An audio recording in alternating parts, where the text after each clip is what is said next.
let's begin with actually before we begin with the second segment, I'd like to respond to Crucial PG a little bit more. Since I was busy responding to his comments, I was actually going to comment about his favorite team, which I believe was the Clippers, and how they won in their matchup against the Oklahoma City Thunder while playing in back-to-back games, no less. Now, Clippers are they're having a really great season. They're doing well in the regular season, as well as the Oklahoma City Thunder. Now, assuming that the standings were to stay as where they are, they could end up seeing Nikola Jokic in the first round, and the Oklahoma City Thunder could see Jokic in the first round. And in the second round, actually no, in the second round they'd be able to see him. That's my bad. And that might be a problem for Jokic, because Jokic might be going up against a shot-blocking center. And I actually have the Clippers as a dark horse candidate to maybe make it all the way. And Zubac has been having great games against a bunch of great centers. And Nikola Jokic is he's known for his insane efficiency in a lot of these games, where he tends to miss only like one or two shots. In the game against Zubac, Jokic missed a total of 23 shots, and this is, if you're a Clippers fan, this is a huge W, because the Clippers need that matchup going further, and they need to make sure that all of their players can play and compete at such a high level. Crucial PG says that the Clippers are going all the way. Again, they are my dark horse, so it's possible that they definitely could go all the way. But let's move on to the second segment of the show, which will be discussing about the trade rumors. In other news, however, the Kings recently, they were up 22 points with a 99.9% chance of winning the game. But the Suns were able to pull off a huge comeback thanks to Kevin Durant's defense and his 15 fourth-quarter points. Sabonis dropped a triple-double. De'Aaron Fox dropped 33 points, but it wasn't enough to hold off the Suns in scoring. And Grayson Allen made a huge appearance on the offensive side of the ball, scoring 29 points along with 9 3-pointers. Crucial PG in the chat again saying Plum Dog will keep up for what Zubac does. So I guess he has some strong faith in Mason Plumlee being a competent defender, picking up the slack for when Zubac doesn't appear for some of the games. Depending on how, obviously that's definitely a that could definitely happen. I don't have high faiths in Plumlee, but then again, like, who knows what they could do in the playoffs? Like, it's up or down for them, and the sky's the limit at this point. Now, back to the trade rumors. One of the most popular names on the trade market right now is DeJounte Murray. His name has been brought up several times, and he was recently traded from San Antonio to the Atlanta Hawks, which has been the place that he's played for the recent years.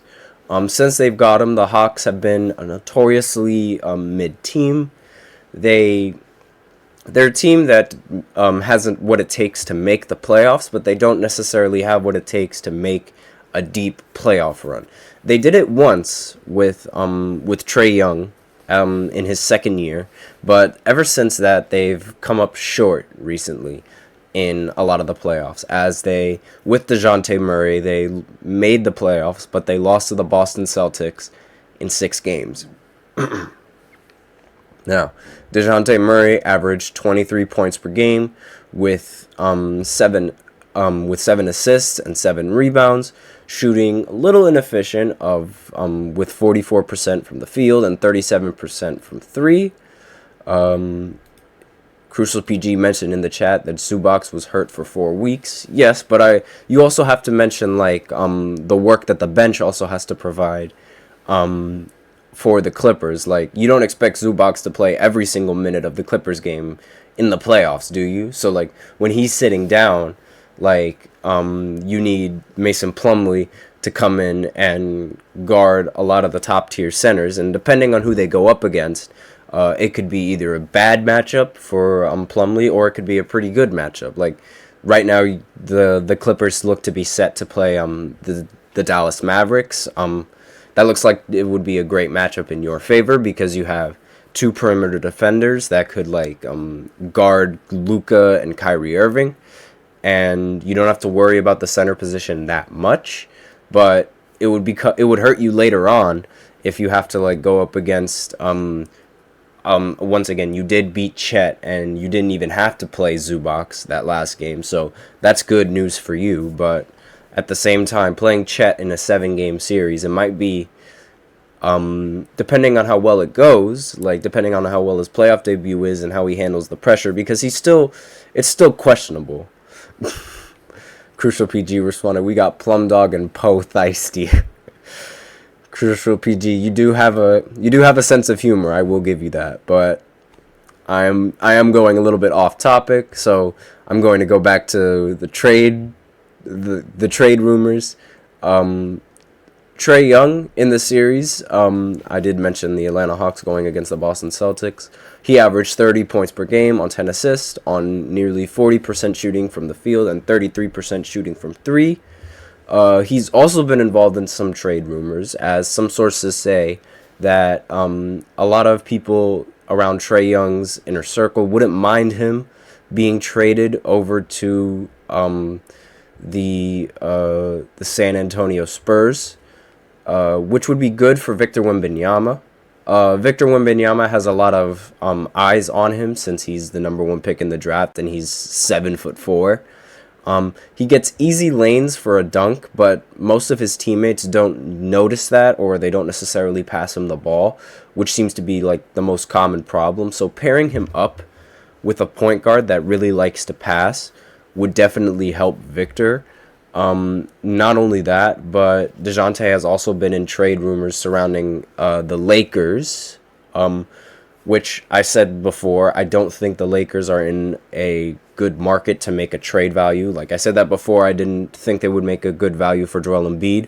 I don't think they'll make a good value for DeJounte Murray, simply because DeJounte Murray plays defense. They don't necessarily have, other than Austin Reeves, which I don't see them trading, they don't have a good guard that they could essentially trade that has the defense.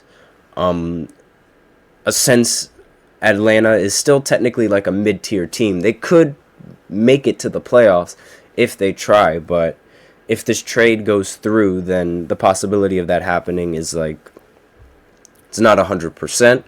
The Miami Heat have been seen as a team that is suitable for DeJounte Murray, but in a trade scenario for the Lakers, Zach LaVine has been in a lot of trade talks. Now, I personally don't think the Bulls want to trade him. Don't get me wrong. The Bulls want to trade Zach LaVine, but I'm not sure if the Lakers, that is definitely a much better fit for the Los Angeles Lakers and the situation that they're in.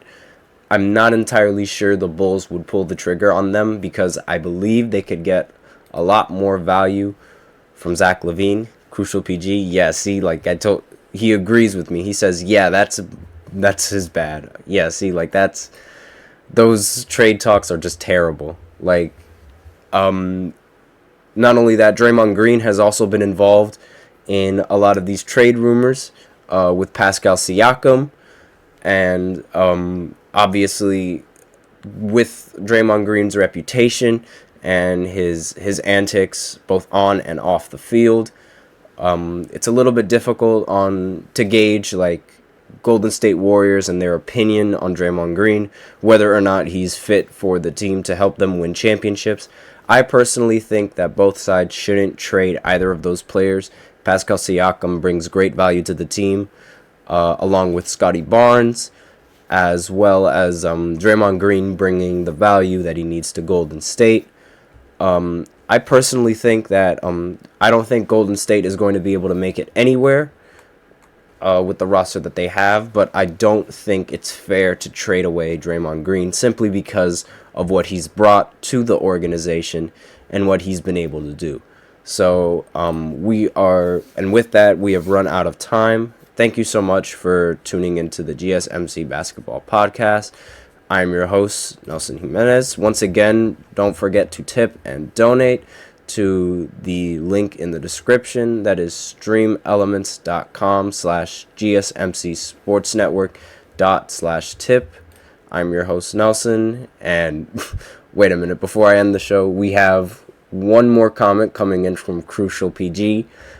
He asks, did I see the trade that most likely will happen with Siakam? They're still talking terms, but what we know so far is Siakam for Indiana, for Bruce Brown, salary filler, and 3 first-round picks. Me personally, I don't think that trade is going to happen.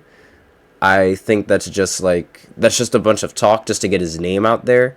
Pascal Siakam for Bruce Brown, like, as a Nets fan, I'm a big fan of Bruce Brown, but I don't think that's enough value you can get from Siakam, even with those 3 first-round picks, because they have the opportunity with Scotty Barnes to win now, and they need that second option with Pascal Siakam, and I don't think trading him away would be the best pick right now. But then again, maybe if they do decide to